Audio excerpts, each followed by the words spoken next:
Hey YouTubers, it's Charlie. So these are going to be my Korra Book 4 predictions. The good news is that Mike and Brian said that pretty much every major character and storyline are going to get wrapped up by the end of Book 4. As of right now, there is no official release date, but planned for summer next year until they say otherwise. It's going to be available in all the same digital places it is right now, like Nick.com for instance, so you will be able to watch it for free.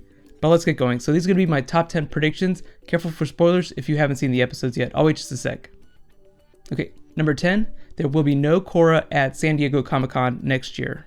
Mostly because they'll probably release it before then, but the second big reason is because they barely spent any time or energy marketing it this year, and they've already written the cost of producing it off. Like, they've already paid for all the episodes to be made, so why bother spending extra money to rent out Ballroom 20 and bring the cast out? So if you wanted to do a Comic-Con panel or get a booth on the floor, it costs a lot of money, so it's a big expense. Mike and Brian basically said during the Book 3 Comic-Con panel that they expected it would be their last time at San Diego Comic-Con, but they will be going to New York Comic-Con this fall. That's October 9th to the 12th. I'm not going to be there myself, but I will be doing videos for any big stuff that they make announcements for. So if you're going to New York Comic-Con, that might be your last chance to ask them Korra questions, unless they do comic book panels in future Comic-Cons. So on to number 9. Book 4 is going to be the last Avatar series on television, and there will be no animated movie, but it will continue in the comics. Like, the comics will keep going. Mike and Brian said that they were pretty fried on the Avatar universe after spending the last 10 years of their life working on it. They will continue to develop new shows, probably animated shows, but it will not be Avatar related. So the big asterisk there is that, this is Hollywood, so nothing is confirmed until it's confirmed. So someone could always back a dump truck of money up to them and they could say, okay, we'll do a little bit more. Really, it's up to Nick. They're the ones that own the rights, and it's unlikely that they're going to produce new Korra material. The comics are totally going to keep going though. They're way easier to produce and they have a lot more freedom with the stories that they can tell. There's also the video games that are coming out right now, and depending on the success of those, there will be more. I know everyone wants to see Avatar series like for the rest of the time, but Bryke basically laughed at that idea. He said there's no way that that's going to happen. Which actually leads me to number 8. Book 4 is going to end in a way that will allow the Avatar cycle to continue, even if it's not on screen. There's nothing in any of their writing or belief systems that have led me to believe that Korra is going to be the last Avatar ever. The whole idea was a major plot point for the Book 3 finale. Zahir thought that the world did not need an Avatar anymore, but Tenzin clearly states evidence as to why they need an Avatar more than ever. The line will continue, it's just that we don't know if Korra is going to live to see old age. But I'd like to see whether or not they choose to do it is for the final scene, to be something close to Avatar 1's final scene in Beginnings, like where Korra is dying in old age in the middle of a battle, or even just in her home with her family, and we hear a baby cry out as she fades away. It'd just be a way to confirm that the Avatar cycle is continuing and that the world still needs an Avatar. It would be nice to see a flash forward, or at least some sort of acknowledgement that Korra got some of the things that she wanted in life, but I totally understand if they choose not to do something that explicit. Sometimes that's way too on the nose, and it's more effective to just imply that the cycle will continue regardless of what's going on in the world. The whole idea of the Avatar series is like the circle of life. It's like this big continuing cycle. You have harmonic convergence, Rava and Vatu, the 100-Year War, and now the collapse of the Earth Kingdom. Everything gets repeated, so I'd at least like to see them ending in a way that fits with that thematically.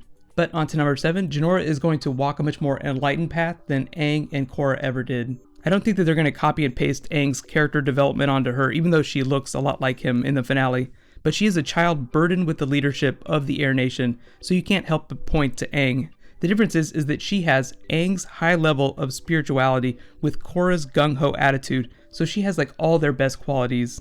If you guys have ever come across any of Frank Herbert's Dune novels, it's like the Golden Path. It's like Jinora is the one meant to walk the Golden Path. The series is definitely positioning her to be the next non-Avatar world leader. Like, she'll be the new Iroh of the series and probably go on to lead the White Lotus along with the Air Nation for the rest of her life. Avatar Yang Chen, the female airbending master, is probably the best example of what she might end up looking like. But number 6, all the major characters that are still alive are going to come back. That includes Katara, Zuko, Toph, any of the Team Aang characters that are still alive. It's possible that they could assemble because of all the chaos that Zahir caused. The major conflict is going to be the revolution that the Red Lotus tried to start. Zahir did say that it started, but technically, as far as we know, it's only going on in the Earth Kingdom right now. As cool as it is bringing all those Last Airbender characters back, I think that they'll still just use them in a supporting role, like the way they used Zuko this season, just like in a very minor role. There are so many unanswered questions about where Toph and Azula have been since we last saw them, But because Break said that they tie everything up, I think it at least means we'll get answers. Maybe not the answers we want, but something is better than nothing. But moving on to number 5, Korrasami is still totally going to be a thing. I know a lot of you asked me my thoughts on Korrasami. I do have a few thoughts. I love the two of them together, but I don't think there's anything sexual going on, as much as Tumblr wants it to happen. They really just wanted Korra and Asami to have like positive female friends that had nothing to do with their relationships, even though they technically do have Mako in common. Really, he's the only one at this point that's still weird about their kind of shared love triangle. But with all that Korra's been through, I'm expecting Asami to stick around and help take care of her until she's fully healed. Speaking of which, during Last Airbender, if you remember, at the beginning of Book 3, Aang basically had to heal the Avatar spirit by reconnecting with his past lives. Naturally, Korra is broken, so she has to heal herself, but she also has to heal her connection with her past lives. I know they have retconned a lot of things, because at the time that the Aang episodes aired, Mike and Brian hadn't incorporated the idea of Rava, Vatu, and Avatar 1 into the series, so there were really only a handful of avatars that Aang had to reconnect with. But one possible solution for Korra to heal that connection with those past lives is Chens Festival, which should get you guys excited for number 4. Korra will reconnect with her past lives. I know Mike and Brian did an interview after Book 2 saying that Korra would continue to be cut off, but I think it's possible that they could have just been talking about Book 3. The Chens Festival method comes straight from The Rift Part 2, that comic book. That was written by Mike and Brian, and it was published last month, like literally last month, so it's way more current than those earlier comments that they made.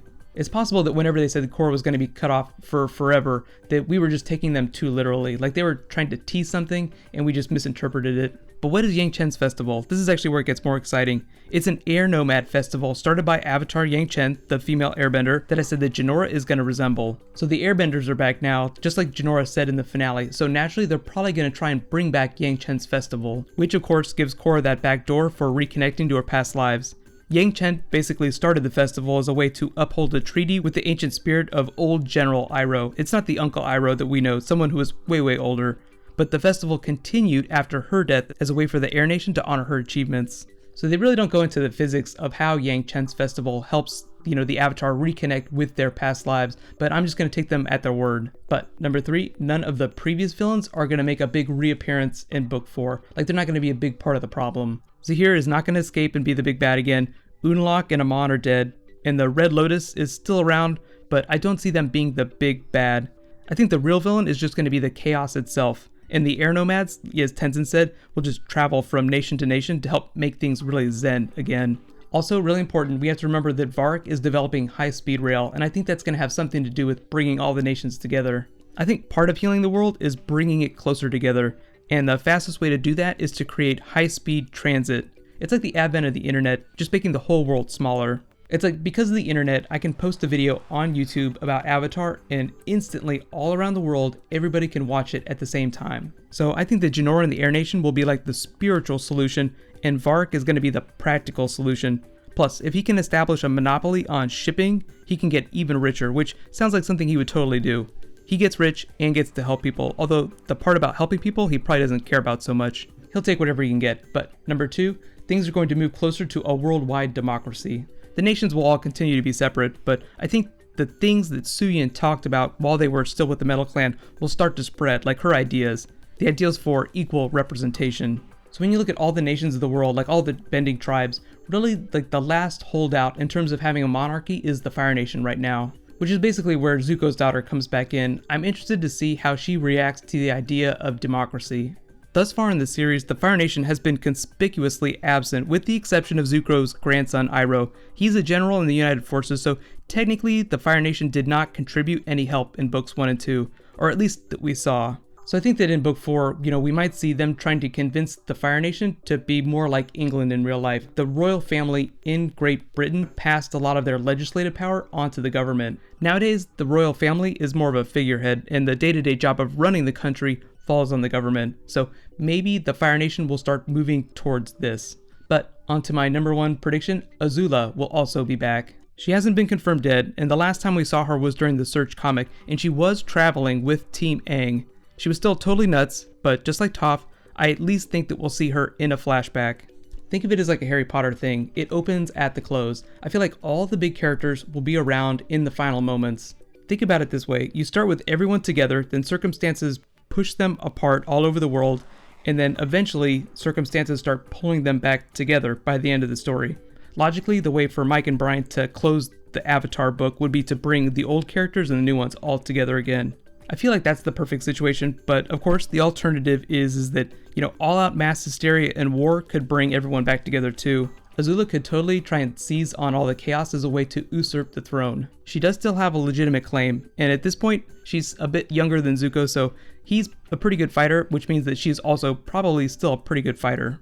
Would it not be totally awesome to see like old Azula and old Katara just go at it with each other? I don't think that's going to happen, but it would be totally amazing. But let me know what your predictions for Book 4 are, and do you think that Toph and Azula will reappear, and do you think that Korra is going to reconnect with her past lives? So there's a whole lot of stuff going on this weekend. I'm working on an Avatar Q&A. I'll try and post that tonight, but I'm also doing a Doctor Who Episode 1 review today, so Doctor Who's coming back just as Korra is leaving, so be sure to check that out too. I'm doing a giveaway for a couple more weeks for Korra, but I'm also doing a Doctor Who giveaway, so even if you don't like Doctor Who, you should check it out. But right now, click here to get my Korra Q&A. I'll add the annotation as soon as I post it, and click here to get my finale video. Thank you so much for watching. I'll see you guys tonight. Have vibes.